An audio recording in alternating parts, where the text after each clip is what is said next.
SER Podcast. José Manuel García Margallo, buenas noches. Buenas noches. Carmen Calvo, ¿cómo estás, Carmen? Pues con el asiento mal estoy, ¿Por qué? lo voy a poner bien porque se me ha bajado. Que no se diga de las sillas de la SER, por favor. Vamos. Pablo Iglesias, buenas noches. Buenas noches. Qué tío más extraordinario, Pau Gasol, Yo Iglesias. soy más de Marc, pero sí, estoy de acuerdo contigo. Oye, ¿qué pueden hacer, más de lo que están haciendo ya las administraciones, para atajar esta realidad que saca a la luz el estudio de la Fundación Gasol? 1/3 de los niños y jóvenes en España sufre obesidad. Es una de las peores cifras de Europa, y a raíz de la pandemia, además, no solo hacen menos ejercicio físico, sino que pasan más tiempo delante de las pantallas, duermen menos y se sienten más infelices, por cierto, bastante más las chicas que los chicos. ¿Qué pueden hacer las administraciones en este sentido, Iglesias? La obesidad infantil no solamente es un problema de hábitos, es un problema de clase también. A la gente en circunstancias económicas más difíciles les afecta mucho más la obesidad infantil. Lo primero que tienen que hacer las administraciones es favorecer políticas de igualdad que hagan que, independientemente del código postal en el que nazcas, tu familia pueda adquirir los alimentos adecuados. Decía el famoso Juan Roch que a los pobres les gusta comprar lo barato, y es como no. Lo que pasa es que los pobres no tienen más remedio que comprar lo barato, y eso afecta a la dieta que después acceden los niños. Después creo que hay que ser más radical con las medidas fiscales a determinados productos que no son sanos, como las bebidas azucaradas. Esto generaría la reacción de algunos que digan, pero oiga, ¿cómo me va a poner usted un impuesto? Mire, porque no es sano lo que está vendiendo usted. Pero creo que es fundamental asociar obesidad infantil a circunstancias de pobreza, y para eso hay que acabar con el mito este de que a los pobres les gusta comprar lo barato. No es verdad. Margallo. Bueno, yo creo que efectivamente es un tema de educación en que tienes que hacer dos cosas: enseñar a comer bien, explicar cómo lo que es sano y lo que no es, y fomentar el ejercicio. Yo creo que son dos ejercicios paralelos. Nosotros, en la época en que estuvimos en el gobierno, en Marca España, se cuidó mucho el tema de favorecer o ponderar, alabar la dieta mediterránea. Marca España ha desaparecido, pero es una acción que debían tomar las administraciones, ¿no? Pero es un tema muy serio. He visto aquí en los datos que la obesidad supone un gasto sanitario extra de 1.560 millones de euros.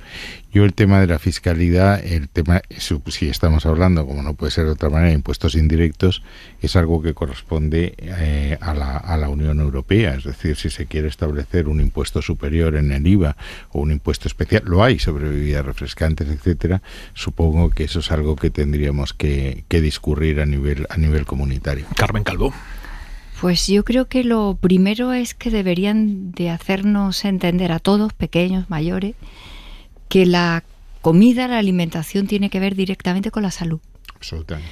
Hemos pensado que comer era una cosa y luego que te pudieras poner enfermo era otra, y está demostradísimo que eres lo que comes, como decía Grande Cobian, el gran Grande Cobian, que tiene que ver mucho con nuestro sistema inmunitario, que tiene que ver con no estar inflamados, ni nuestros órganos tampoco, y que eso tiene que ver con los alimentos que tomamos. Así que creo que definitivamente lo que hay que hacer es poner asignaturas de esto en clase. Uh-huh. Y desde que los niños y las niñas son muy pequeñitos, hay que decirle en clase qué cosas son las que le convienen, las que no, las que le ayudan y las que no. Luego está evidentemente la libertad, pero yo creo que tiene que formar parte estrictísima de la educación. Yo creo que es que a la educación le tenemos que dar una vuelta, pero no me refiero a las leyes.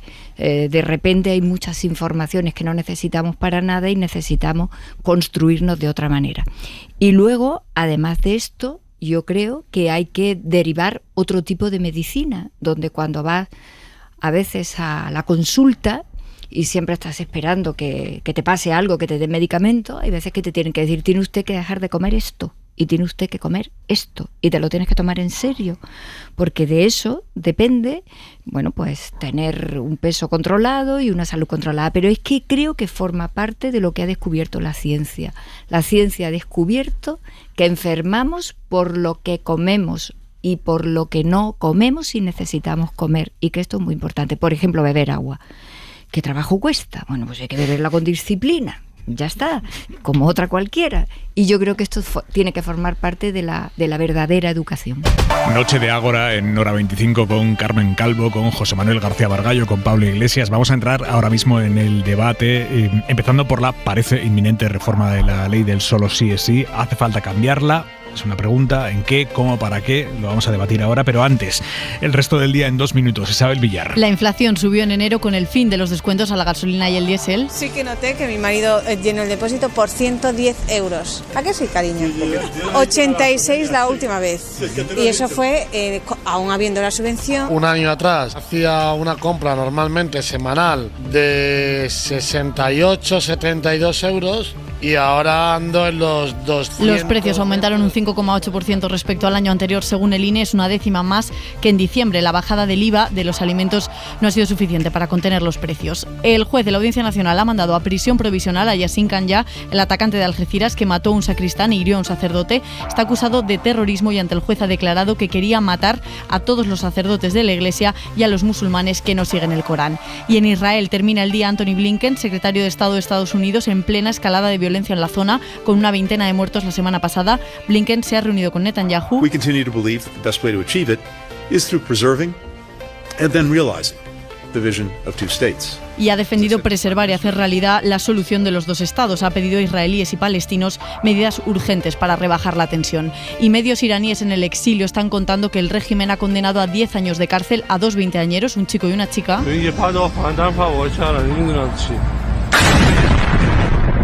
por grabarse un vídeo bailando juntos en una de las principales plazas de Teherán en octubre, cuando las protestas contra los ayatolás estaban en auge. Ella iba sin velo, el vídeo se interpretó como un apoyo a estas protestas y los dos han terminado condenados por corrupción y atentado contra la seguridad nacional. Aquí en España, el nuevo abogado de Dani Alves ha presentado ya su recurso para intentar que el futbolista salga de la prisión en la que lleva 10 días acusado de haber violado a una chica en una discoteca. La defensa intenta por todos los medios demostrar que seguirá en España hasta el juicio. Y sobre las 2 denuncias por agresión sexual en la gala de los premios Feroz, en Hoy por Hoy, Bob Pop ha contado que el hombre acusado de agredir sexualmente a la actriz Yedet también le acosó a él esa misma noche. Se trata del productor Javier Pérez Santana. Yo ayer por la tarde, cuando vi lo que había pasado en la prensa y de repente vi la foto del señor acusado, ese señor a mí me acosó en la fiesta. Yo estaba ahí echando con gente y él vino como 3 veces a intentar comerme la boca sin mi permiso mientras yo le esquivaba como podía. Pero ¿sabes qué pasa? Yo es que en ningún momento pensé que eso se podía denunciar. De repente lo que pensé es, bueno, pues me ha tocado mi cuota de borracho baboso que te toca en todas las fiestas y te aguantas. Y de pronto cuando veo este asunto de la denuncia y demás, pienso, ostras, qué mal educados estamos pensando que tienes que asumir que eso es lo normal. Javois, buenas noches. ¿Qué tal, Aymar? Buenas noches. ¿Qué te sugieren estas palabras de Bob Pop? Me parece muy oportuno poner en el centro la figura del borracho baboso. En este caso, la falsa figura del borracho baboso. Hay borrachos babosos, claro, pero no tocan, no soban, no te están buscando la boca medianoche. Esos son agresores. Invaden tu espacio, hacen uso de tu cuerpo, te violentan. Es una agresión sexual. Al borracho baboso se le despacha, al agresor se le denuncia. Los dos, es cierto, tienen la capacidad de arruinarte la noche. Creo que ese es el foco de atención. Tu cuerpo es tuyo, tú decides quién te lo toca y quién no. A nadie se le ocurre entrar en tu casa sin pedir permiso. A nadie se le ocurre conducir tu coche o cogerte el teléfono móvil. Pero hay gente que se da la licencia de tocarte el culo, las tetas o la entrepierna sin pensar que es más grave que lo primero. ¿Por qué? Yo creo que porque a veces las acciones se hacen en la medida del castigo que te va a procurar esa acción. Y el castigo socialmente aceptado era un no gracias, un empujón, una bofetada o un no lo vuelvas a hacer. Algo que el agresor a lo mejor podía arriesgar. El castigo ahora es ponerte la justicia encima. El castigo ahora es lo que está ocurriendo. A lo mejor antes de estirar la mano o de babar un cuello, le das una vuelta más antes de hacerlo. Un beso, Javois, hasta mañana. Un beso, Aymar, gracias, chao.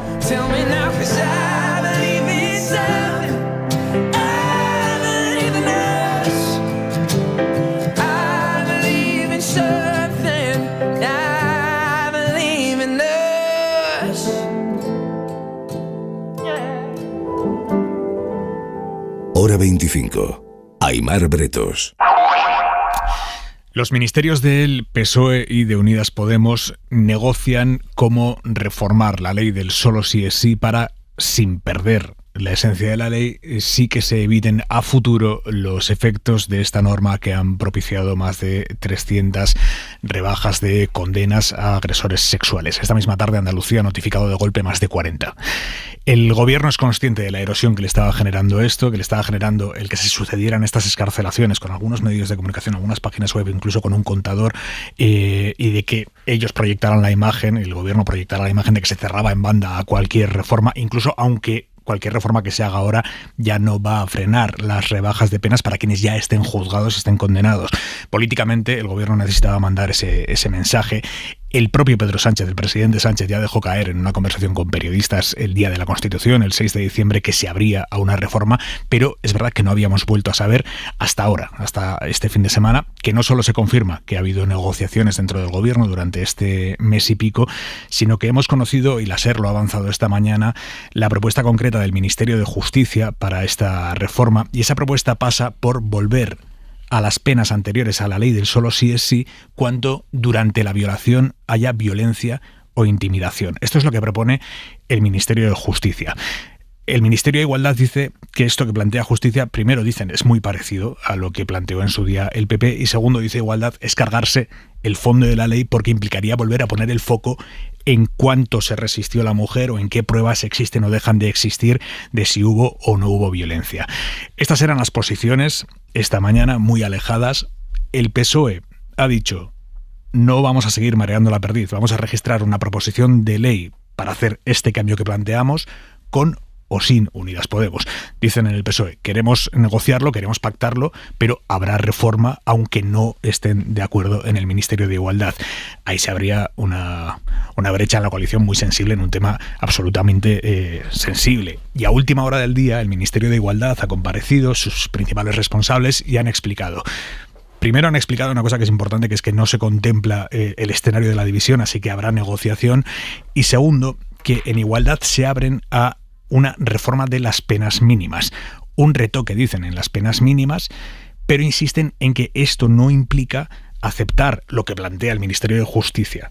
Dice, la línea que marca Igualdad es que no se condicione la gravedad del delito y, por lo tanto, la gravedad de las penas a que durante la violación haya existido violencia o intimidación. Eso es lo que dicen en Igualdad, que para ellas es una línea roja y que no van a pasar por ahí. Por lo tanto, a esta hora, la noticia es que hay dos posturas que siguen estando alejadas, pero hay negociación y por lo tanto habrá reforma de la ley. No está claro en qué dirección, pero habrá reforma de la ley. Lo que está por ver es de qué calado. Mariola Lourido, buenas noches. Buenas noches, Aimar. Vamos a empezar por lo último, que es, como decía, la confirmación del Ministerio de Igualdad de que se abren a negociar una subida de las penas. Sí, y es la primera vez que Igualdad habla de cambios en la ley, asume cambios en la ley y acepta subir las penas mínimas. Lo hace horas después del órdago lanzado por el PSOE. Ante el goteo de rebajas y la alarma social, el equipo de Irene Montero ha desvelado hoy que le ha hecho propuestas a Justicia para tocar las penas mínimas. Así lo explicaba Victoria Rosell, delegada del Gobierno contra la violencia de género. Entonces nosotras hemos presentado propuestas que no puedo detallar al dedillo, pero sí que tenían que ver tanto con la vigencia del derecho transitorio como con su posible ubicación en el título preliminar para que haya un marco de derecho transitorio que no se vuelva a poner en duda, como jamás se había puesto en duda con otras reformas del Código Penal, como con algún retoque en las penas mínimas, que es a las que están huyendo estas sentencias, que insistimos en que son una minoría, pero que el problema no es de bajada de penas. El ministerio que dirige Pilar Job las ha rechazado, siguen Igualdad, que a su vez tampoco acepta la propuesta del PSOE y de Justicia. Considera que no respeta el marco del consentimiento, que vuelve al modelo anterior al agravar el delito con la violencia y la intimidación, y que esto va a provocar que a la víctima, como decía, se le siga preguntando si ofreció resistencia al violador. Pese a todo, la número 2, la secretaria de Estado, Ángela Rodríguez Pan, dice: yo creo que es evidente que vamos a hacer todo lo posible para llegar a un acuerdo. Creo que lo que está en juego es un avance o un retroceso también en los derechos de las mujeres. Nosotras no vamos a aceptar ninguna propuesta que ponga en duda o que ponga en juego ese modelo de consentimiento. Creemos que esto es una conquista del movimiento feminista de las mujeres de este país y, por tanto, y por eso precisamente, llevamos desde diciembre haciendo una serie de propuestas en materia de reforma del Código Penal, propuestas alternativas que blinden el corazón de la ley, que tiene que ver con el consentimiento. A Igualdad no le gusta subir las penas, es contraria. Elevar las penas afirma que no servirá para seguir frenando, para frenar las rebajas, pero ahora cede y no contempla, dice, ningún escenario que no sea el acuerdo para evitar la ruptura del gobierno de coalición. Mariola, gracias, buenas noches. A ti, hasta luego. Por lo tanto, esto es lo último, lo más reciente. Escenario de negociación, veremos cómo contestan en Moncloa y cómo contesta el Ministerio de Justicia, porque como decíamos, la última propuesta del Ministerio de Pilar Llop, que hemos escuchado esta mañana en la SER, sí que pasa por recuperar la diferencia entre penas según si ha existido o no violencia o intimidación. Pedro Jiménez. Justicia propone recuperar las penas del anterior Código Penal para evitar las rebajas a violadores en los casos más graves. El documento del departamento que dirige Pilar Llop, que tiene en exclusiva esta emisora, reclama volver a penas de entre 1 y 5 años cuando haya violencia, intimidación o se haya anulado la voluntad de la víctima, y de entre 6 y 12 años en esos mismos casos cuando la agresión sexual sea con penetración. En los supuestos en que haya agravantes, también pide volver a las penas anteriores. Este regreso al pasado se completa en los casos en los que la víctima sea menor. El propio texto reconoce que persigue sancionar en los mismos términos que venían siendo castigados antes las agresiones sexuales en las que medie violencia, intimidación o se haya anulado la voluntad de la víctima. Justicia defiende lo que llaman correcciones mínimas, que subrayan, respetan el modelo de la ley que se centra en el consentimiento. Únicamente consideran que es importante blindarla en favor de las víctimas y evitar un efecto no deseado. Veremos exactamente en qué termina esta negociación intragobierno, si en los próximos días se puede acordar o no, lo que parece que no ha sido posible en el último mes y pico, pero en cualquier caso, Guillermo Lerma, buenas noches. ¿Qué tal, Aimar? Buenas noches. Como decíamos, lo que advierten en el PSOE es que incluso si no hay pacto, ellos van adelante con la reforma, aunque sea sin Podemos. Sí, la intención del ala socialista es lograr un acuerdo con el socio minoritario de la coalición. Llevan semanas manteniendo conversaciones discretas para ello, pero lo que ha trasladado el presidente del gobierno a los suyos este lunes es que la ley del solo sí es sí tiene que modificarse para responder a esa preocupación social que están provocando las rebajas de condenas dictadas por los tribunales desde su aprobación. Así que la portavoz de la Ejecutiva ha puesto voz a esa determinación, dando un ultimátum y avisando de que los cambios se producirán, haya acuerdo con Unidas Podemos o no. Bueno, en principio, desde luego, lo que vamos a seguir trabajando para poderlo hacer conjuntamente. Pero la posición del Partido Socialista, si no se llegase a ese acuerdo, está clara. Los socialistas negocian en base a la propuesta del Ministerio de Justicia. Moncloa ve esta tarde un tono más suave en Unidas Podemos. Están a la espera de las conversaciones, pero hay fuentes del gobierno que creen que técnicamente es difícil subir las penas sin justificarlo. Por eso apuestan por introducir esas referencias a la violencia y a la intimidación. Lo que niegan rotundamente es que la propuesta vaya a sacar el consentimiento del centro de la ley. La ley tiene un núcleo fundamental, que es el reconocimiento explícito del consentimiento de la mujer, y este corazón en ningún caso se va a modificar. En Ferraz están convencidos de que su propuesta saldría adelante con o sin el respaldo de Unidas Podemos. De hecho, quien ha ofrecido sus votos al PSOE hoy, en un intento también de ahondar en la división interna, ha sido el líder del PP, Alberto Núñez Feijóo. Es inaceptable que el gobierno siga radiando sus discrepancias en tiempo real. Pero ante un error de esta magnitud, no caben más discusiones, ni caben negociaciones. Por tanto, le garantizo el apoyo a la modificación de la ley del solo sí es sí de forma inmediata. Las fuentes socialistas consultadas, Aimar, no ven una posición única en el grupo confederal. Dicen que en las conversaciones mantenidas ven a Yolanda Díaz y a las confluencias más dispuestas a esos retoques puntuales y dejan caer, por tanto, que las resistencias vendrían desde el Ministerio de Igualdad y la dirección de Podemos. En el PSOE cuentan además con que políticamente sería difícil justificar un voto en contra de endurecer las penas a los agresores sexuales, algo que comparten el resto de socios de investidura. Esquerra, PNV, Bildu o Más País se alinean con el ala socialista en la voluntad de mejorar la ley, pero también con el ala de Unidas Podemos a la hora de defender que el consentimiento tiene que seguir siendo el corazón de esa norma. Es un asunto muy complejo, pero asunto nuclear. Guillermo Lerma, gracias, buenas noches. Hasta luego, buenas noches. Carmen Calvo, Pablo Iglesias, José Manuel García Margallo, os planteo, ley del solo sí es sí. ¿Debe cambiarse la ley? ¿Cómo? ¿Para qué? Calvo, empiezo por ti. La historia de esta ley es una historia bastante triste y lo digo con dolor. porque al final cuando analizas todo lo que ha ocurrido y el contenido de la ley, que conozco muy bien porque estuve en los primeros proyectos y hablé con la ministra en algunas ocasiones, el ministro de Justicia y yo, al final todo el mundo lleva algo de razón, pero definitivamente hay que hacer algo también ahora. El gobierno se plantea con buen criterio hacer algo que empezaron a hacer suecos y alemanes, que era juridificar el consentimiento, que es una cosa técnicamente difícil, tengo que decir, porque es juridificar la libertad última, profunda y rotunda de una mujer para tener relaciones o no tenerlas. No es cosa fácil. Y de hecho, en términos jurídicos, había mucha resistencia que se intentara una juridificación del consentimiento de la libertad de las mujeres. No obstante, yo creo que un gobierno responsable y valiente como este se dispuso a hacer una ley que tenía un objetivo fundamental junto con otras muchas mejoras, que era eso. Esta ley modificaba Código Penal y entraba en el Código Penal y por lo tanto estas cosas se podían producir. Había que prever que se podían producir, porque tú entras ya en un sistema que tiene también otras categorías que operan rápidamente, como por ejemplo que todas las normas penales que son beneficiosas para el reo, indubio pro reo, que se dice en el derecho penal, le tienen que beneficiar y se iban a aplicar. El poder judicial es poder y está en sus manos interpretar de una u otra manera, y tú puedes criticarlo si quieres, pero es su función. Y de hecho hay juzgados, jueces y juezas que han interpretado de una manera, otros de otra, y el Tribunal Supremo no ha unificado doctrina. El Tribunal Supremo también ha estado reduciendo condenas. Es decir, han optado por un principio del derecho penal y por un principio constitucional que es el beneficio del reo. Esto había que saber que evidentemente podía ocurrir.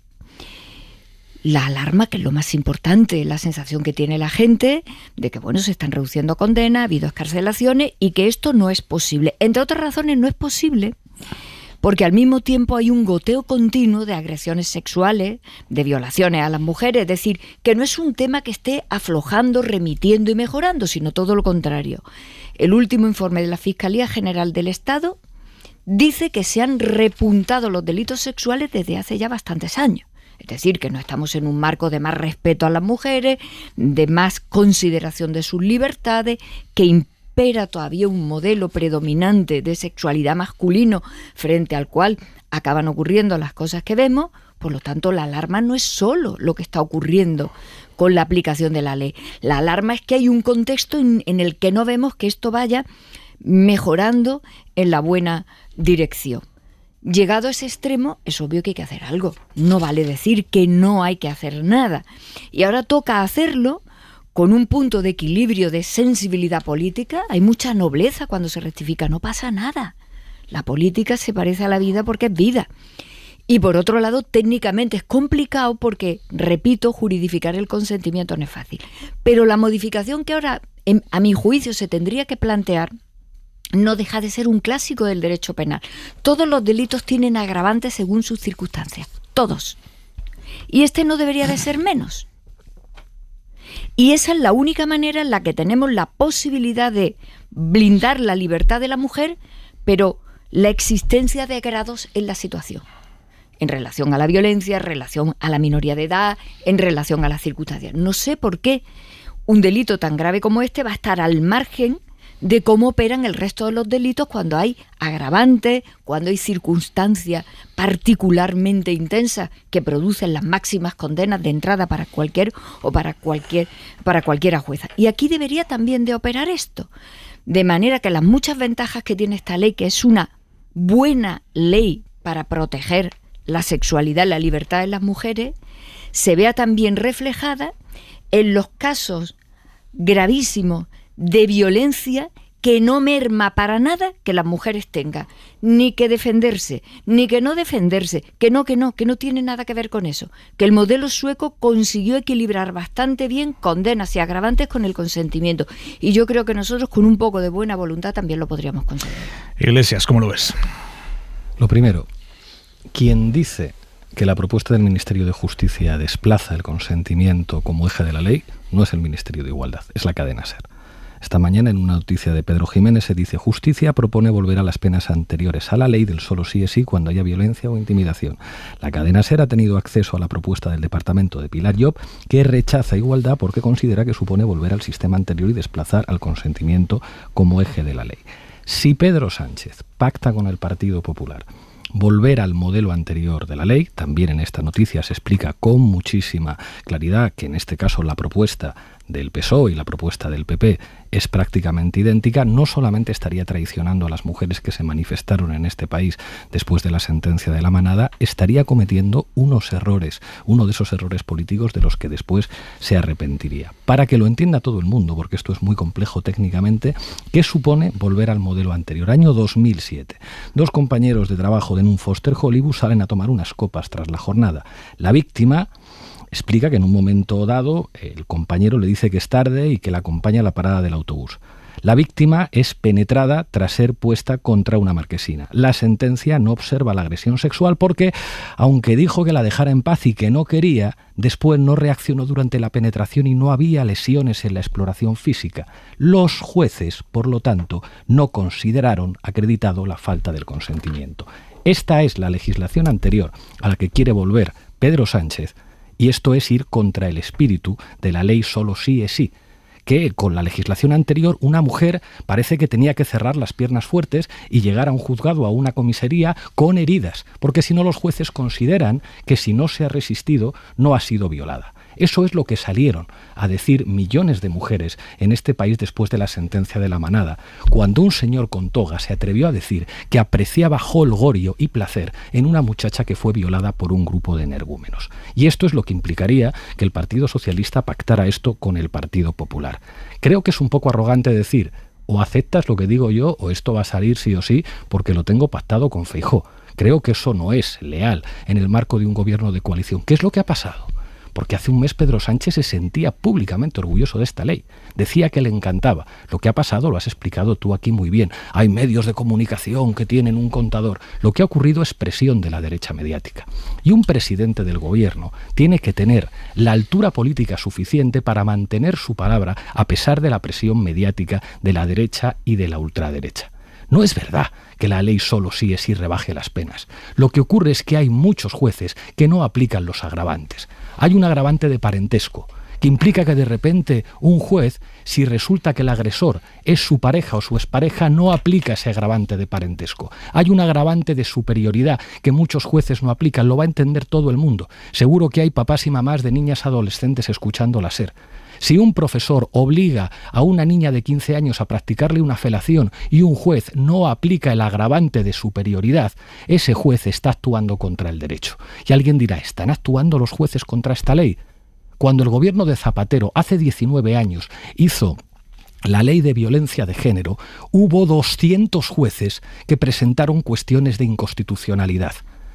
Y aumentó en un 160% el sobreseimiento de casos de maltrato. Es decir, como reacción a la ley, hubo jueces que dejaron irse de rositas a los maltratadores. Es lo que pasa siempre en este país cuando hay una ley feminista. Al Partido Socialista esta ley le gustaba. A Pedro Sánchez esta ley le gustaba y lo dijo públicamente. Lo que ha habido es presión mediática por parte de la derecha mediática y una derecha judicial que ha vuelto a hacer exactamente lo mismo que hizo en 2004 con Zapatero. ¿Zapatero cambió el Código Penal? No, creó los juzgados de violencia machista. Y plantear a tu socio de gobierno que o aceptas lo que digo yo, que es acabar con la ley solo sí es sí, que es traicionar a todas esas mujeres que se manifestaron, o lo pacto con el PP, pues buena suerte. Si Pedro Sánchez pacta esto con el PP, lo pagará. Margallo. Vamos a ver, yo creo que antes de ir a las interpretaciones vamos a los hechos. Los hechos hasta el viernes es que había habido 279 reducciones de condena y 28 excarcelaciones. Todas debidas a los jueces facha. Bueno, lo aprobó el Supremo en el caso Arandina, 5 magistrados, y entre esos magistrados están Ana Ferrer y Susana Polo, que nadie dirá que son del Partido Popular o que no son feministas. 11 tribunales superiores de justicia y 30 audiencias provinciales. Esto era algo que lo hemos discutido aquí, y dije que eso se iba a producir. Y dije ahora cosas que repito.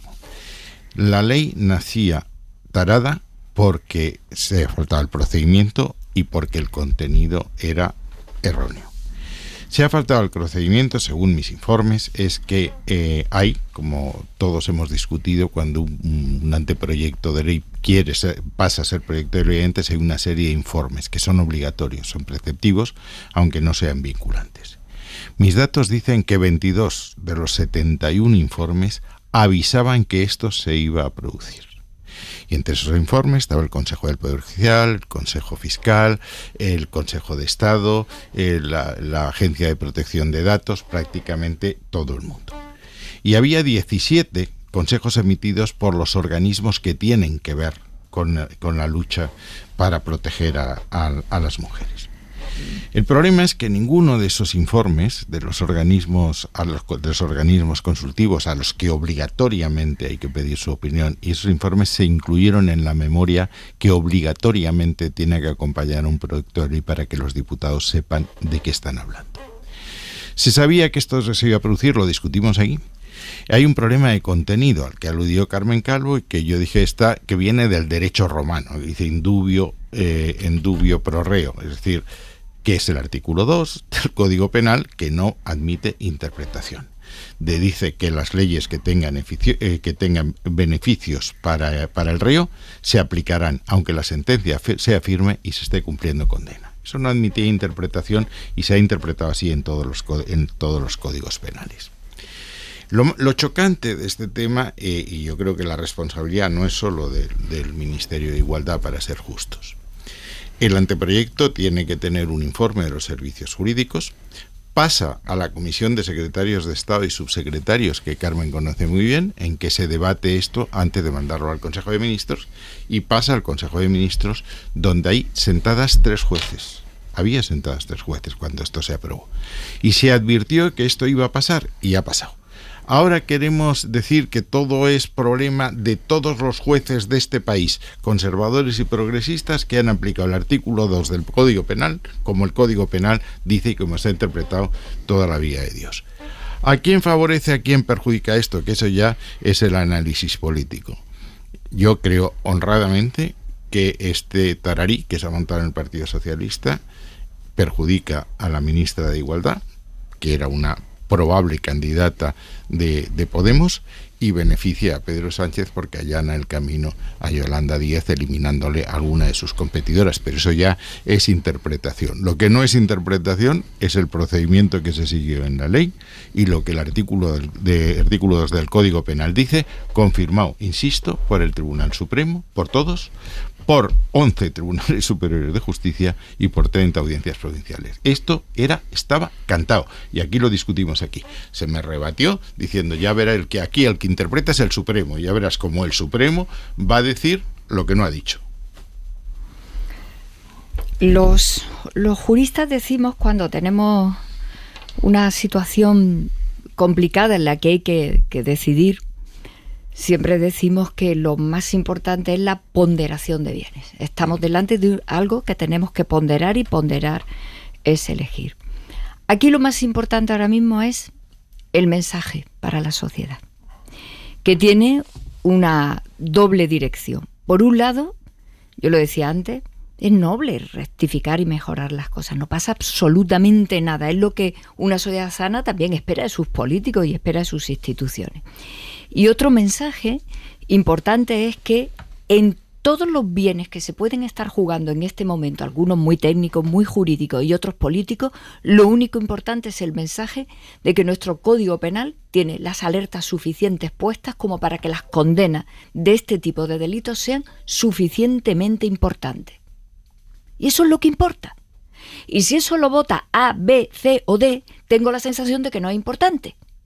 Tengo la sensación de que la gente está cansada de que la política sea, como decía Foucault, la guerra por otros medios, aunque sea sin armas.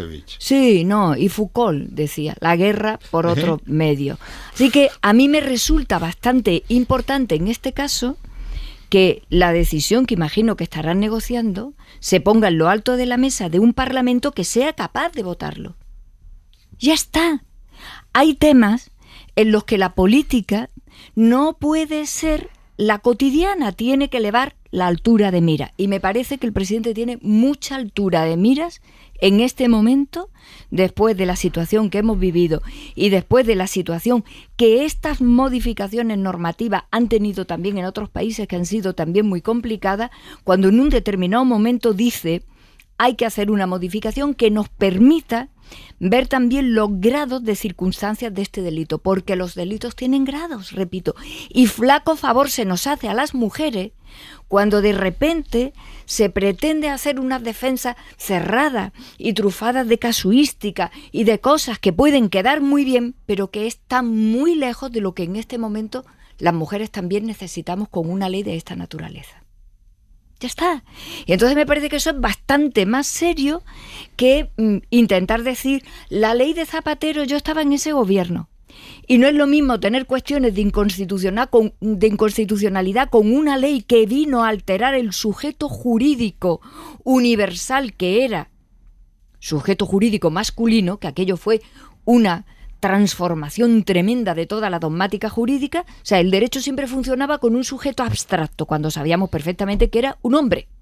Y cuando esa ley introduce la categoría sujeto jurídico mujer, porque esa ley estaba dedicada a proteger la violencia contra las mujeres, aquello es una hecatombe de la dogmática jurídica entera. Yo aquello lo viví en el gobierno y lo viví como jurista. Nada tiene que ver con esto.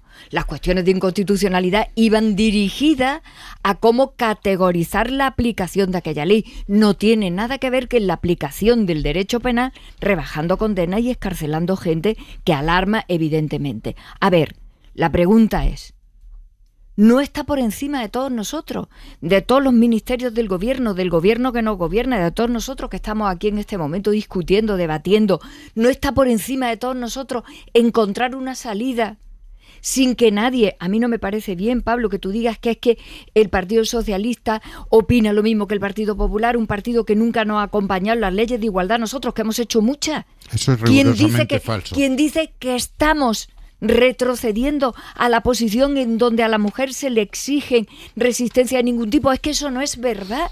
Es que eso no es verdad. Venga, hasta Iglesias. Donde yo conozco la propuesta que está haciendo Justicia y que creo que Igualdad se va a sentar con ella a sacar adelante una propuesta en la que el gobierno simplemente le diga a la sociedad que es capaz de remirar una cuestión que está produciendo tanto desasosiego. Que el Partido Socialista está proponiendo lo mismo que el Partido Popular, no lo digo yo. Lo ha dicho, es que no es verdad. Yo no te he interrumpido, Carmen. No lo digo yo. Lo ha dicho Pedro Jiménez de la cadena SER esta mañana en una pieza periodística. Y no trabaja para el Ministerio de Igualdad. Es una pieza periodística de la SER. Hay algo que todo el mundo que nos esté escuchando tiene que pensar. En el gobierno hay 3 jueces, 3 magistrados. Todo lo que hacen los ministerios de Podemos en el gobierno se mira con lupa. Y si lo hace ya el Ministerio de Igualdad, más. ¿Cómo es posible? ¿Cómo es posible que ahora el Partido Socialista diga una cosa distinta a la que decía antes? ¿Cómo es posible que Pedro Sánchez estuviera orgulloso de la ley y ahora no lo esté? ¿Cómo es posible que 3 jueces y todo el Ministerio de Justicia no detectaran un supuesto fallo de la ley? Porque no había fallo. Porque lo que ha ocurrido es que hay una ofensiva contra el Gobierno y contra el Ministerio de Igualdad. Y para que todo el mundo lo entienda, porque esto a veces se complejiza y tal, para que todo el mundo lo entienda, ¿saben lo que significa volver, como está pidiendo el Ministerio del PSOE, a la violencia y a la intimidación? A que una mujer tenga que demostrar que tiene marcas y desgarros para probar que ha sido violada, que es lo que ocurría antes de la ley. Claro que es así, que es lo que pasó con el juicio de la Manada, que esa muchacha podían afirmar los jueces que no fue violada porque no podía probar la violencia y la intimidación, porque no bastaba su testimonio con respecto al consentimiento. Eso es lo que pasó en este país y esa es la respuesta de los jueces. En este país hubo manifestaciones de millares de mujeres que señalaron el machismo del Poder Judicial y hay jueces de este país que no perdonan a esas mujeres y por eso han lanzado esta ofensiva, que es lo que ocurre siempre que hay una ley feminista, que hemos tenido que esperar 13 años para que el Tribunal Constitucional diga que la ley del aborto es constitucional, al tiempo que ha habido que aguantar a médicos que decían que ellos eran objetores con respecto a un derecho que decía la ley. Es evidente lo que está pasando. ¿O qué pasa? ¿Que eran unos cretinos incompetentes los 3 jueces del gobierno? ¿O qué pasa? ¿Que el presidente es un cretino incompetente y no se ha dado cuenta? Lo que ha habido es presión judicial y mediática, y cuando tú tienes que defender a las mujeres de este país, lo que hay que hacer es tener la altura suficiente y no decir o lo cambias o lo pacto con el Partido Popular, que es lo que está diciendo el PSOE. Lo que pasa es que eso muchas mujeres en este país lo están viendo, y no es verdad que la ley reduzca las penas. Los jueces no están aplicando los agravantes, los datos han salido y la mayor parte de los tribunales están aplicando la norma bien. El problema es que esos no salen en los medios de comunicación, y con los ejemplos todo el mundo lo entiende. ¿Cómo tenemos que llamar a un juez que cuando un padre obliga a su hija a practicarle una felación no aprecia el agravante de superioridad como está ocurriendo? ¿Cómo tenemos que llamar a un juez que cuando se produce una agresión por parte de la pareja o la expareja, una violación por parte de la pareja o la expareja, no aprecia el agravante de parentesco?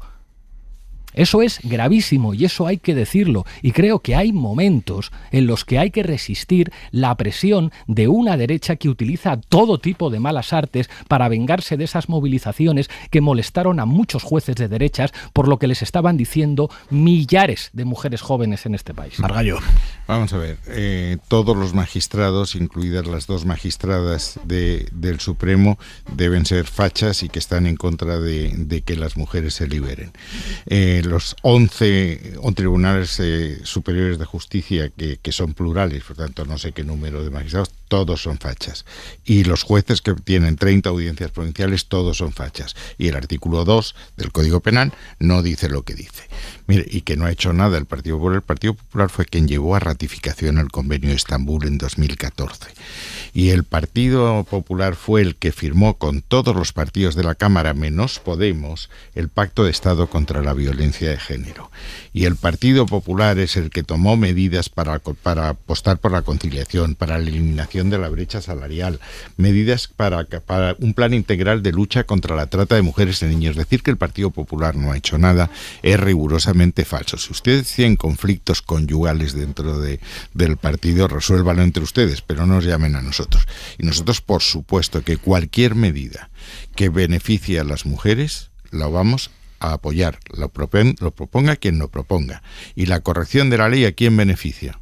A las mujeres. O no hay 279 señores que han practicado. Y ahora, ¿qué está diciendo el Ministerio de Igualdad? Que hay que ponerles una pulsera porque son peligrosos, alto peligrosos. Luego, yo creo que rectificar, Pablo, es honrado, y no se puede decir que todos los miembros de los órganos consultivos que dijeron esto va a pasar y todos los miembros de los tribunales que han aplicado el Código Penal como el Código Penal debe ser aplicado, en su opinión, y tú, cuando discutimos veremos a ver lo que dice el Tribunal Supremo. Ya se ha pronunciado.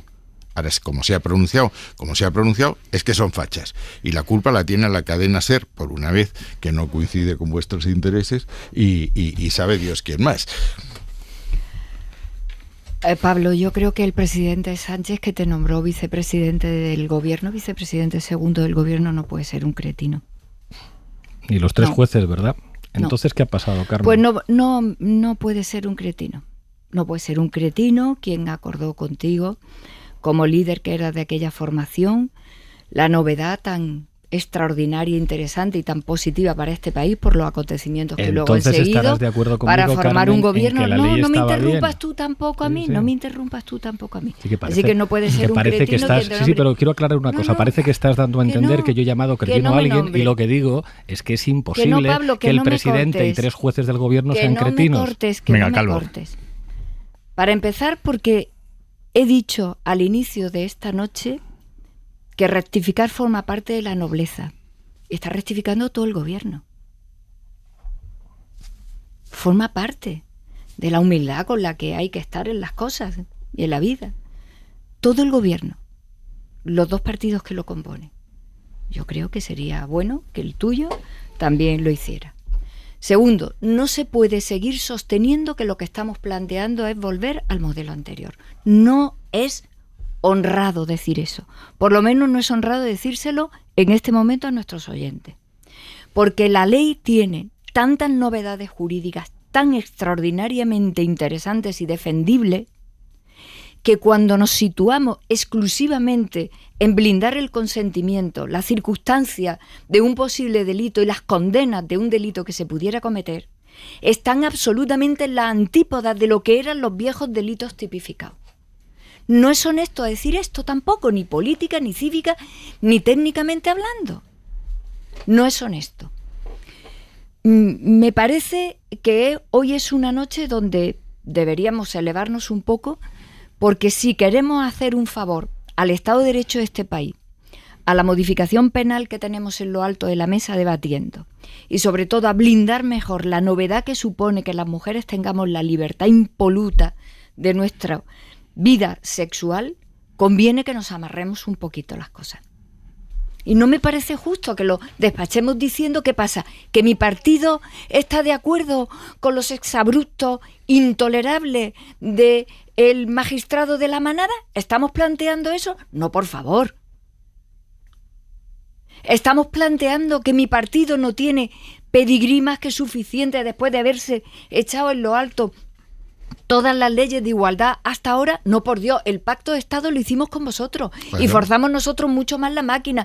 El convenio de Estambul, que allí estuvimos, fue una pelea importante porque el convenio de Estambul es un tratado internacional que España ratifica con el impulso también de mi partido. No, y del mío, te estoy hablando, sí, José Manuel, claro que sí, te estoy hablando de la circunstancia que no habéis parado de ejercer, incluida la ley de igualdad de trato, que ya la acabáis de llevar también al Tribunal Constitucional, con todas las leyes de igualdad que el Partido Socialista ha puesto en lo alto de la mesa. ¿De verdad os creéis que una noche como esta, donde la gente está ahí preocupada por todo el ambiente, por todo lo que está ocurriendo, todo lo podemos blindar en aquí hay una atacada de las derechas contra algo y no hay nada más que hacer? Repito, aquí hay que hacer una modificación que nos permita decir que los delitos gravísimos que se cometen a la libertad sexual de las mujeres se condenan con penas que son razonables en nuestro sistema procesal y penal. Y eso es honesto hacerlo. Y me parece que más valdría, en este caso los tres, con perspectivas diferentes, que estuviéramos dispuestos a decir que se va a debatir en el Parlamento, en el Congreso de los Diputados, pronto unas modificaciones en las que pudiéramos ver un tablero entero en verde, porque eso sí sería responderle a las mujeres. Iglesias. Hay una cosa en la que creo que estamos todos de acuerdo aquí, y es que el Partido Popular no está de acuerdo con el modelo del consentimiento de la ley del solo sí es sí. En eso estamos de acuerdo. No lo ha defendido nunca. No es verdad. Defiende la vuelta al modo... Ratificamos el convenio de Estambul que lo consagra de forma vinculante. ¿No votasteis a favor de la ley solo sí es sí? Nunca habéis estado de acuerdo Vosotros con no esto. firmasteis el pacto de... Según dice la noticia de la cadena SER de esta mañana, la propuesta del Ministerio de Justicia es similar a la que presentó el Partido Popular el pasado mes de diciembre. Yo no creo que nadie esté llamando deshonesto al periodista, a Pedro Jiménez, que redacta esto, que es una obviedad. Creo que he puesto muchos argumentos encima de la mesa que no se han contestado.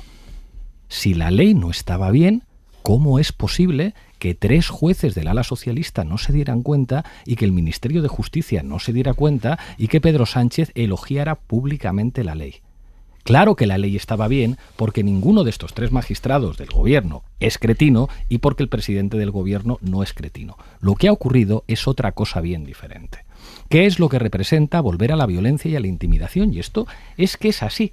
Volver al modelo de la violencia y la intimidación, como plantea el Ministerio del Partido Socialista, supone que las mujeres van a tener que probar que no había consentimiento a partir del examen físico, que es lo que les hacían antes. Eso es lo que permitió en el año 2017 que esta mujer que fue violada por su compañero después de salir del restaurante, que los jueces dijeran, es que no había desgarros en la vagina, es que no había signos de violencia.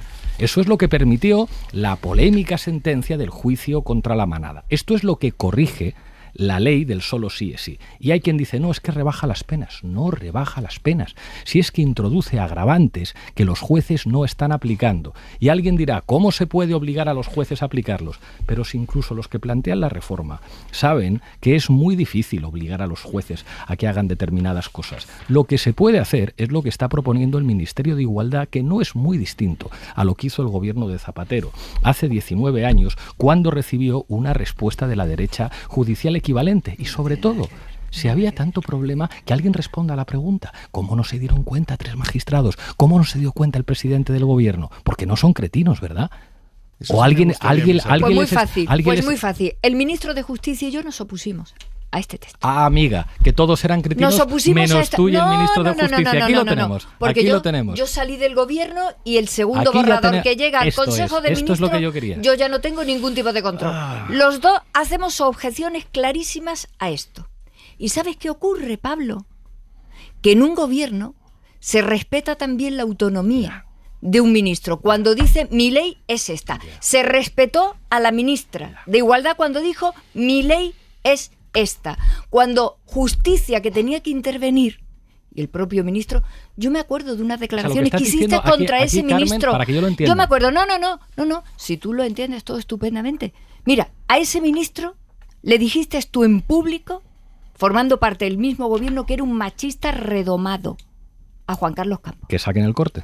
Sí, sí. Donde digo Sí. machista redomado. Sí, sí, no. Ahora, Si no era redomado, se le parecía. Se le parecía. Machista, pero machista. Porque el ministro de Justicia, como ministro de Justicia, que era juez y que sigue siendo juez, magistrado del Tribunal Constitucional, porque le correspondía, hizo observaciones. Y se dijo que estas circunstancias estaban en lo alto de la mesa, porque era realista decirlo, porque era previsible que ocurriera. ¿Y sabes qué ocurre?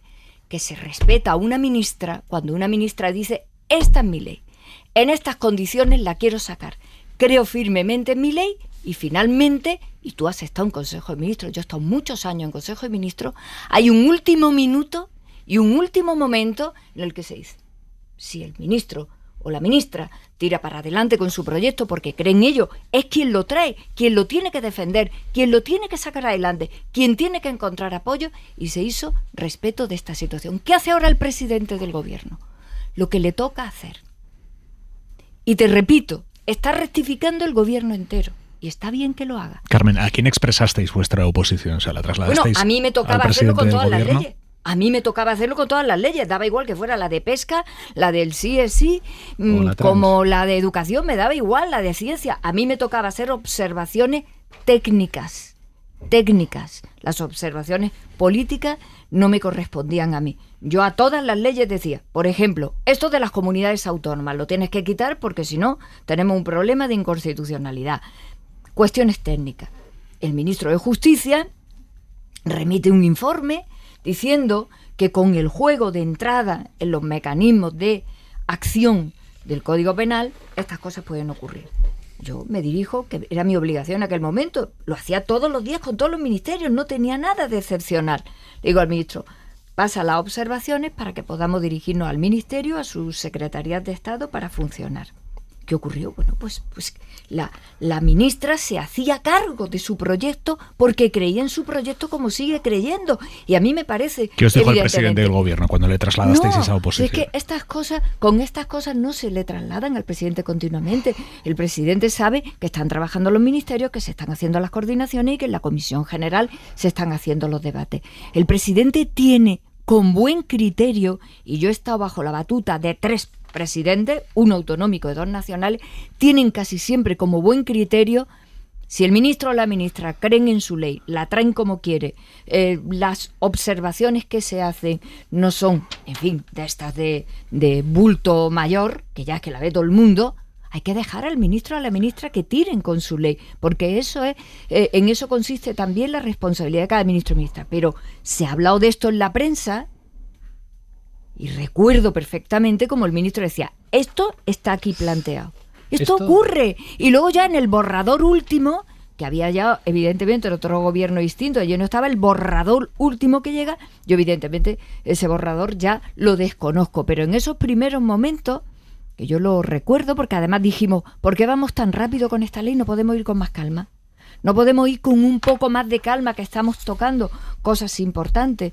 Bien, pues yo creo que el presidente tiene el criterio que tienen todos los presidentes, que es dejar también que los ministros tiren con los proyectos que creen. Y ahora tiene también la obligación de decir que todo esto tiene que ser sometido a algún tipo de revisión. Iglesias. Esto es muy interesante. Ahora hay que preguntarle al Ministerio de Justicia, que era coproponente de esta ley y que hizo sus observaciones y hizo todo el cuadro de penas en el Boletín Oficial del Estado, si lo hizo sin estar de acuerdo. Esa es una pregunta, Pilar Llop. Si efectivamente tiene razón Carmen Calvo y la actual ministra de Justicia hizo la graduación de penas en la ley de la que son coproponentes sin creérselo. a lo mejor podría ser un delito, ¿eh? O sea, que el Ministerio de Justicia se atreviera a hacer el establecimiento de las penas en la ley de que es coproponente sin creérselo, diciendo yo no estoy de acuerdo con esto, pero lo voy a hacer porque lo dice la ministra de Igualdad, eso sería gravísimo. ¿A vosotros? No tiene absolutamente nada que ver lo que estás diciendo. Sí. Nada que ver. Yo no te he interrumpido, Carmen, y claro no, tú me has interrumpido antes, bueno, perdón. Pues ahora me interrumpes tú las veces que quieras. Tú lo que has dicho es que el Ministerio de Justicia no estaba de acuerdo con esto y que tú no estabas de acuerdo con esto. Y lo que has dicho es que el Ministerio de Justicia, o lo que has insinuado, ha aceptado una gradación de penas con la que no estaba de acuerdo. Bueno, que se lo pregunten al Ministerio de Justicia, que es coproponente de esta norma y que estableció la graduación de las penas, si no estaban de acuerdo. Porque ¿a vosotros si es así, os constaba esa oposición? Pero ¿cómo va a constar tal oposición si son coproponentes? Aimar, por Dios, dos ministerios que negocian y que coproponen, es que sería decir que está prevaricando el Ministerio de Justicia. Si se dice que el Ministerio de Justicia no está de acuerdo con una norma y la deja pasar porque Perdona, lo propone Pablo, que el Ministerio de Igualdad. No me interrumpas más. Bueno, me parece muy bien lo que tú consideres, pero no me interrumpas más. Lo que tú has dicho aquí es que tú no estabas de acuerdo con esta norma, el Ministerio de Justicia tampoco, y que ha dejado pasar el Ministerio de Justicia una norma del Ministerio de Igualdad sin estar de acuerdo. Está grabado para que lo escuche todo el mundo. Es gravísimo decir eso. Ese no es el que no es gravísimo, que no es Carmen, gravísimo. es la tercera vez que me interrumpes, ya estás empezando a ser maleducada. No, yo cuando me has pedido que no te interrumpa más, no te he interrumpido. Un segundo, Aimar, porque lo que se ha dicho aquí es enormemente grave. Y el problema es que es mentira. Claro que el Ministerio de Justicia estaba de acuerdo con la ley, por supuesto que sí. Otra cosa es que Carmen Calvo no estuviera de acuerdo o el anterior ministro no estuvieran de acuerdo y estuvieran de acuerdo con el Partido Popular. Del mismo modo que querer volver al Código Penal que permitió la sentencia de la Manada es una traición a las mujeres de este país, porque claro que es volver a ese Código Penal. Dice, no es volver, claro que es volver. Si lo ha analizado Pedro Jiménez perfectamente en la noticia de la SER de esta mañana, quieren volver al Código Penal anterior que permitió una sentencia como el de la Manada. Venga, Margallo. Vamos a ver, yo creo en la autoridad moral de la SER, pero creo más en la autoridad moral del Tribunal Supremo, de los Tribunales Superiores de Justicia y de las audiencias. Ningún gobierno de ningún color puede no considerar delito un acto sexual no consentido, porque así lo exige, y eso me lo conozco bien, el Convenio de Estambul que yo llevé a Consejo de Ministros, que es vinculante y obliga a todos los gobiernos a adaptar su legislación. Y el artículo 36, que es el que habla de violencia sexual, incluida la visitación, en el primer párrafo dice que se tiene que tipificar como delito la penetración, etcétera, no consentida. Sigue el Convenio de Estambul diciendo que hay que tipificar como delito los demás actos de carácter sexual no consentidos. Otra vez el consentimiento en el centro. Tercero, dice que el hecho de obligar a otra persona a prestarse actos de carácter sexual no consentidos con un tercero será delito. Y el cuarto dice, el apartado siguiente, el artículo cuarto del 36, el consentimiento debe prestarse voluntariamente como manifestación del libre arbitrio de la persona. Esto, insisto, es un convenio vinculante que el gobierno del Partido Popular ratificó y que obliga a todos los gobiernos y que fuerza la interpretación de cualquier ley como convenio internacional que es y por tanto superior a las leyes. Por tanto, intentar justificar y replegarse diciendo que el consentimiento está en el corazón de la ley y lo va a seguir estando es obvio, es que no podía ser de otra manera. Si no hay consentimiento hay delito, y si hay consentimiento... Y otra cosa es que un juez interpretase de una forma laxa cuando había consentimiento o no, pero desde el punto de vista legal estamos donde estábamos, que es donde nos obliga a estar el Convenio de Estambul. Cualquier acto sexual no consentido debe tipificarse como delito, punto y a la línea. No cambiemos los temas. Y lo que ha pasado es que esa ley se hizo mal, desoyendo las advertencias de todos los organismos que tenían que hacerlo, de los órganos consultivos que están para avisar de los datos, que se aprobase en el Consejo de Ministros y que los tres magistrados que lo forman, magistrados o magistradas, eso es un asunto interno vuestro, pero el resultado es que hay 300 ciudadanos que han cometido agresiones sexuales brutales y que se han beneficiado de esta ley. Y todos los que se amparen en eso lo estarán. Y por tanto, cuanto antes se modifique, menos violadores y menos agresores tenemos en la calle. Noche intensa de Ágora. en Hora 25. Venga, que tenemos más temas para abordar esta noche, pero me piden todos una intervención muy breve en la misma dirección en la que veníamos haciendo. Calvo, ¿empiezas tú? Bueno, quería hacer una puntualización por aquello de respetar mucho a quienes nos oyen, ¿no? Lo normal, prácticamente casi siempre, es que haya ministerios, sobre todo sean coproponentes, es decir, que una ley la lleven 2 ministerios o 3, o no, simplemente coadyuvantes, que tienen el derecho a hablar todos los ministerios. Lo normal es que haya siempre reticencia y discrepancia. Y no significa más que eso. Nadie comete un delito, como aquí se insinúa por decir en una ley yo no estoy de acuerdo con eso. O eso puede ocurrir, porque entre otras razones eso se dice como observancia en una ley en la que el propio Pablo, aquí lo tengo, he estado buscando en los medios de aquellos días, llamaste que detrás de las excusas técnicas que se han puesto a la ley de libertad sexual hay mucho machista frustrado. El propio Juan Carlos Campos te contestó que a veces los políticos hablamos demasiado. El ministerio hizo su trabajo, que fue hacer una observación. En absoluto tiene nada que ver con lo que aquí se ha insinuado. Venga, que es lo normal, repito, entre ministerios cuando se están haciendo leyes en las que hay convergencia. Vamos, Iglesias. Si en un informe técnico un ministerio dice cosas que no piensa, está prevaricando. Eso no lo puede decir un ministerio. Si un ministerio gradúa... Carmen, deja de interrumpirme ya, esto ya es mala educación. Venga, dale. Si vamos. Bueno, yo diré lo que considere, Carmen. Y si no te gusta, en tu turno de intervención me contestas, por una cuestión de educación y de respeto que nos debemos todos en el Ágora y de respeto a nuestros oyentes también. Si un ministerio gradúa las penas en una ley de la que es coproponente sin estar de acuerdo con su propia graduación de las penas, estaría prevaricando. Y eso no lo ha hecho ningún ministerio. Y sugerir que eso pueda haber ocurrido me parece grave. La fiscal de la Sala de Violencia contra la Mujer, que no es de Podemos, ha dicho clarísimamente que la ley solo sí es sí tiene penas más duras, gracias, entre otras cosas, a los agravantes. Ha dicho también que la propuesta del PSOE y del PP no evita en ningún caso las revisiones que están llevando a cabo algunos jueces. Y ha dicho también esta señora, que es fiscal, que lo que está buscando esta reforma pactada entre el PP y el PSOE es responder a la presión y dar un patadón para adelante, en ningún caso mejorar la situación de las mujeres. Y eso es muy grave. Venga, Margallo.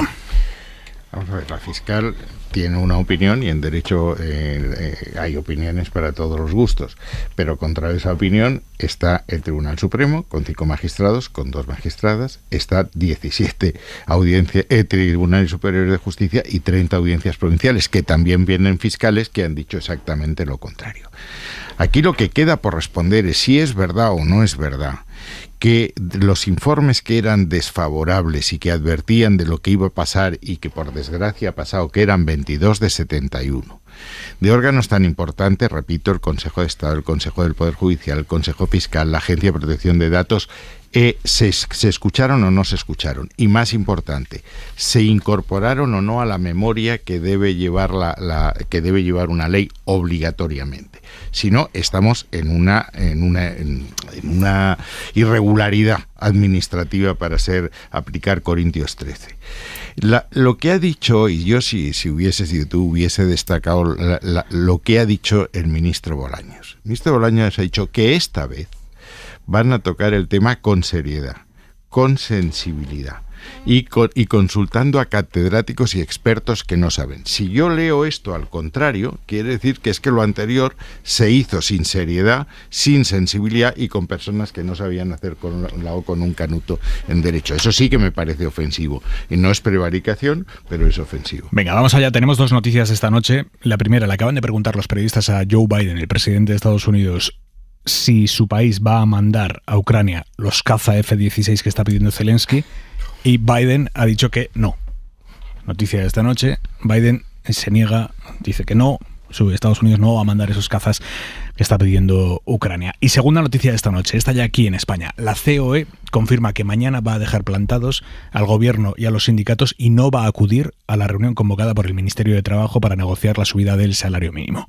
¿Esto cómo lo justifican los empresarios, Elsa Llorente? En un comunicado dicen que el gobierno no les ha dado respuesta sobre su propuesta de subir el salario mínimo a los 1.040 euros ni sobre las condiciones que pusieron para esa subida relativas a deducciones en el sector agrario o a modificar la ley del contratos del sector público para repercutir también ahí la subida del salario mínimo. Como tampoco tienen una propuesta formal del Gobierno, dicen, dan plantón a la reunión a la que tampoco irá Yolanda Díaz, la ministra de Trabajo. Será capitaneada por el secretario de Estado de Empleo, Joaquín Pérez Rey. ¿Qué hacemos con el salario mínimo, Margallo? Yo creo que el salario mínimo hay que subirlo. Es decir, y ahora hay una oportunidad porque al haber disminuido los costes energéticos se pueden subir los salarios y que eso repercute en precios y por tanto sí que haya mayor inflación. Yo estoy convencido de que hay que subirlo. Sustancialmente. Lo que permita, insisto, que eso no se traslade a precio y agrave la inflación, que no haya lo que se llama efectos de segunda ronda, sino eso es echar gasolina al fuego. Pero insisto, ahora hay margen y hay que aprovechar ese margen, no superar ese margen para subir el salario mínimo. Iglesias. El gobierno no tiene ninguna obligación de contar con los empresarios para subir el salario mínimo. De hecho, cuando gobierna el PP, la legislación laboral normalmente no cuenta con el consenso de los sindicatos. Pues estupendo, si no vienen, se sube el salario mínimo y ya vendrán. Calvo. Yo creo que ha quedado claramente demostrado el mito aquel con el que jugaban continuamente, ¿no? De que la subida de los salarios era la hecatombe en inflación, en todo tipo de catástrofes, que terminó con un reconocimiento incluso del gobernador del Banco de España diciendo que la subida del salario mínimo interprofesional había beneficiado claramente la economía de este país, ¿no? Yo creo que después de eso los empresarios no tienen excusa. Imagino que será una escaramuza por alguna razón táctica del día de mañana, pero tengo entendido que los técnicos que han estado trabajando sobre el asunto han hecho una horquilla de subida entre lo mínimo y lo máximo. Yo he visto ya algunas declaraciones de la propia ministra de Trabajo, lo he visto también de la ministra de Economía, de las dos vicepresidentas, incluso de Nadia Calviño, diciendo que claramente esta es la oportunidad en la que hay que aprovechar para subir salario. Creo que al final estarán trabajando. ¿Crees que vamos a ver una subida sustancial? Yo creo que sí, que van a trabajar básicamente en qué punto de la horquilla va a decidir el gobierno subirlos. Eso es lo que tengo bastante claro, y sobre todo porque creo que queda suficientemente claro que los salarios en nuestro país son muy bajos, que subirlos, tanto como lo ha hecho este gobierno en sus dos legislaturas, una más corta y la siguiente, ha sido totalmente beneficioso en todas las direcciones de análisis económico frente a lo que se decía, y yo creo que en ese sentido el campo está abierto. Por cierto, Iglesias, la Audiencia de Madrid ha rechazado, lo supimos el viernes, un recurso que presentaste para que se condenara por calumnias a un general retirado que llegó a decir de ti que habías cobrado dinero procedente de desfalcos y del narco venezolano, que habías proporcionado pasaportes falsos a terroristas de Hezbollah, que también se los ibas a dar a Delcy Rodríguez, que estaba contrastada tu vinculación con el narcotráfico de Venezuela, con la financiación de Irán, y que tu vinculación con el narcotráfico es una cosa súper conocida, decía. Dice la Audiencia de Madrid que esto no es calumnia ni es injuria, que no afecta a tu honor porque son meras insinuaciones o atribuciones personales genéricas, pero que adolece de la concreción necesaria para este tipo penal. Y hay un argumento que dicen los jueces que es muy llamativo, que es que en el clima convulso de la política española, las descalificaciones efectuadas se anulan u olvidan por las siguientes, sin que deje secuela alguna en el honor de los intervinientes en este debate. Es llamativo, es llamativo. Este señor, que era un militar de alta graduación y exmiembro de los servicios secretos, dijo esto de mí siendo vicepresidente del gobierno. Parece que este juez lo que está proponiendo es suprimir el delito de calumnias. Lo que pasa es que si yo tengo la impresión que si digo aquí, no sé, que García Margallo está implicado en una red de trata de blancas, que es un dealer que vende cocaína en el Parlamento Europeo y que tiene cuentas en Panamá, pues probablemente si presenta una querella a mí me empuran. Lo mismo que si acuso de estar vinculado en redes de narcotráfico al juez ponente de esta sentencia, seguramente a mí me empuran, y eso cualquiera que nos escuche es consciente de ello. Creo que ese auto de la Audiencia Provincial de Madrid refuerza, por una parte, la percepción de la ciudadanía de que la justicia no es igual para todos y que lo que puede valer para alguien de izquierdas no vale para la derecha, y por otra parte, que la derecha judicial está desatada, porque lo que hemos leído en ese auto es absolutamente escandaloso. ¿Es barato atacar el honor de los políticos, Carmen? A ver, los tribunales, por razones algunas entendibles y otras rechazables, tienen una consideración amplísima, rayando en lo incomprensible, de la libertad de expresión cuando se le aplica a los políticos. Es decir, que los políticos no tenemos honor. Efectivamente, a nosotros se nos puede insultar y parece que entra dentro del juego de lo que puede ser entendible en la batalla política. Sí, graso error que hagan esto en los tribunales. Yo recuerdo una compañera mía en Pontevedra que le dijeron zorra directamente en un debate y se descolgó una sentencia diciendo que lo de zorra dentro del contexto, un poco la sentencia esta que comentamos, que zorra dentro del contexto del fragor de la batalla y del debate y de la exageración verbal, pues que se podía entender. Y yo esto no lo entiendo, porque francamente creo que es verdad que los políticos gozamos en el ámbito de lo que llamamos la inmunidad parlamentaria de un gran espacio de libertad de expresión. Es verdad que sí, que está bastante protegido para nosotros, pero creo que craso favor le hacemos a la buena educación y al clima de convivencia de un país cuando a alguien se le atropella, como en este caso, fantaseando sobre verdaderas burradas sobre ti y se acaba concluyendo que esto es normal. O sea, la cosa que es que esto es normal. Pues mire usted, esto no es normal. Y la gente normal no se dice barbaridades ofendiendo al otro y se borran con las siguientes barbaridades. A mí la teoría de que una burrada se borra con otra burrada creo que está ya en el delirio absoluto, y esto le pasa de vez en cuando a mucha gente en la política. Yo recuerdo que aquello era de un machismo y de una ofensa increíble, y dijo que no, que decirle zorra a la presidenta de la Diputación de Pontevedra formaba parte del cargo. Margallo. Yo, al hilo de la intervención de Carmen, voy a daros una noticia que probablemente no sabéis. Fernando Villazo, que es el coautor de ese libro que tú tienes en tu mesilla, España en su laberinto. ¿Que se ha leído? Lo pone en duda a pesar del examen que me dice súper convenientemente. El 3 de febrero cesa como miembro de la Comisión Ejecutiva del Banco de España, que forman 4 de los 10 consejeros. Hasta ahora había habido un equilibrio entre el partido del gobierno y el partido de la oposición. El gobierno nombró al actual gobernador y el Partido Socialista nombró a la subgobernadora Margarita Delgado. Y había entre comisión ejecutiva y consejo un cierto equilibrio. A partir de ahora ya no queda nadie del Partido Popular. Lo mismo que pasó en el Tribunal Constitucional, que por primera vez se rompe la regla, presidente de un partido, vicepresidente del partido que es la alternancia de gobierno, y esto forma parte del proceso de ocupación de las instituciones que yo denuncio en ese libro, como muestra de radicalización. Es decir, el pobre gobernador va a estar aislado como en un fuerte rodeado de siux que van a intentar que las... Pobre gobernador, sí, ser gobernador de España es una cosa muy pobre, hombre, con el sueldo que encima tiene. ¿Eso qué tiene que ver? Hombre, ¿cómo que tiene que ver? Vamos a ver, si lo que estoy intentando decir... si a mí me encantaría ser gobernador. Pues lo que estoy diciendo es que aquí lo que se rompe es el equilibrio, porque vamos al modelo sudamericano de que el que gana se queda con todo. Es decir, vamos a una democracia a la hondureña, que no es exactamente el modelo que han No, está todo el mundo tranquilo, nos vamos a Honduras, ¿eh? Iglesias. Esto aquí no está trillo. Por cierto, lo del ganador se lo queda todo. La canción de ABBA esa, no sé si te acuerdas, se la puso Esperanza Aguirre a Gallardón en el congreso en el que Aguirre le ganó. La de ABBA, la de The Winner Takes It All, el ganador se lo queda todo. Se la puso Esperanza Aguirre a Gallardón cuando Gallardón estaba subiendo al escenario. Ahí es nada. Iglesias. Es que nosotros tenemos libertad de expresión interna. Pero José Manuel, que viva Honduras en la política española, lo habéis dicho vosotros. Venga, Iglesias. Sí, bueno, y el votar en contra de que haya libertad de expresión en Marruecos, los 17 diputados socialistas, los únicos con Semur y Le Pen en el Parlamento. Mal está que llamen... ¿Lo de Marruecos te pareció bien o la libertad de expresión?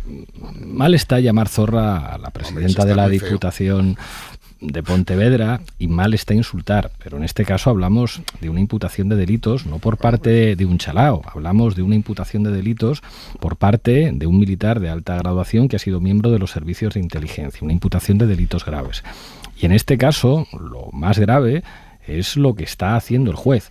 En el caso del juez, es llamativo que este mismo señor hizo un voto particular. No sé si os acordáis de un tipo que hizo una pintada en la tumba de Franco, con una pintura que se podía borrar perfectamente, una acción artística. Entonces el tribunal entendió que cabía absolverle, pero este mismo juez que entiende que a mí se me pueden imputar delitos y que salen gratis, dijo que se estaba menoscabando la dignidad de Franco y que eso podía ofender el honor del fallecido y el no sé qué.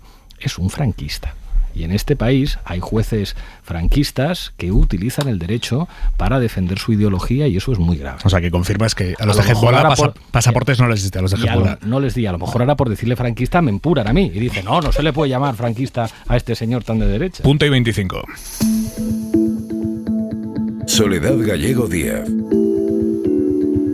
Shoshana Zuboff es una famosa socióloga norteamericana de 71 años que creó el concepto de capitalismo de vigilancia y que mantiene que la democracia no es compatible con la comercialización de información, datos sobre los ciudadanos que están consiguiendo y manejando sin autorización las macroempresas digitales como Google o Facebook. Acaba de dar una entrevista en el Financial Times en el que dice que en Estados Unidos esas grandes compañías localizan a sus usuarios, es decir, la inmensa mayoría de los ciudadanos, 747 veces al día.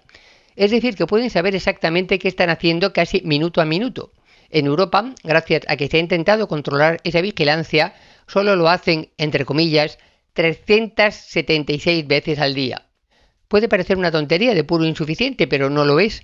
Por lo menos en la Unión Europea existe una ley de servicios digitales y otra de mercados digitales que intentan establecer algunos límites a las grandes tecnológicas, un motivo más y muy importante para valorar la existencia de la Unión. Con todas las insuficiencias que tiene, es, pese a todo, el mejor instrumento que disponemos los ciudadanos para conseguir protección frente a ese capitalismo de vigilancia. Tenemos que encontrar la manera de saber qué están haciendo exactamente esas compañías, algo que por ahora, digan lo que digan, es imposible averiguar. Punto y 25. Cerramos aquí el Ágora, intensa Ágora, la de esta noche. Carmen Calvo, Pablo Iglesias, José Manuel García Bargallo, un placer. Te voy a dar un gustazo. El lunes también me aparezco en Carne Mortal aquí. Qué maravilla. Cuando tú te portas bien, con un poco de mimo, yo respondo y sacrifico. Y nos dignificas con tu presencia, como se dice en la misa. Hasta mañana, familia. A descansar. Adiós. Suscríbete a Hora 25. Todos los episodios y contenidos adicionales en la app de Cadena SER y en nuestros canales de Apple Podcast, Spotify, iVoox, Google Podcast y YouTube. Escúchanos en directo en la SER de lunes a viernes a las 8 de la tarde.